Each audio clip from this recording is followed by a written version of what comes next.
శ్రావ్యాన్ని పెళ్లి చేసుకోమని బతిమలాడడం కోసం అని చెప్పి గౌతమ్ అహల్య ఇద్దరు కూడా నందు దగ్గరికి వెళ్తారు. శ్రావ్య కూడా వాళ్ళతో పాటు అక్కడికి వస్తుంది. అప్పుడు గౌతమ్ ముందుగా నందుని రిక్వెస్ట్ చేస్తూ, నందు, నేను అహల్యని పెళ్లి చేసుకోవడానికి బలమైన కారణం ఉంది.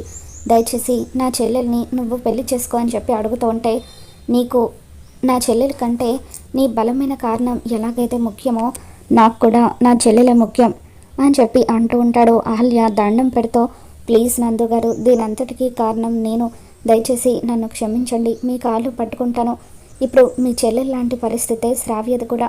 దయచేసి తనని పెళ్లి చేసుకోండి అని చెప్పి అహల్య బతిమలాడుతూ ఉంటే, నందు కోపంగా అహల్యని కాలితో తంతాడు. దాంతో అహల్య వెళ్ళి అక్కడున్న టీపై ఎడ్జ్ మీద పడబోతూ ఉంటుంది. ఇక అలా కడుపుతో ఉన్న అహల్యను నందు అలా తన్నడంతో అహల్య కడుపుకి దెబ్బ తగలబోతూ ఉంటే గౌతమ్ అహల్యని కాపాడతాడు.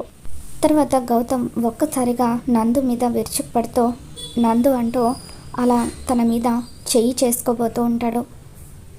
దాంతో అహల్య, శ్రావ్య వీళ్ళందరూ ఒక్కసారిగా షాక్ అవుతారు. మరి రాబోతున్న ఎపిసోడ్లో ఏం జరగబోతుందో మళ్ళీ మన ఛానల్లో తెలుసుకుందాం. ఈ వీడియో మీకు నచ్చినట్లయితే ఒక లైక్ చేయండి.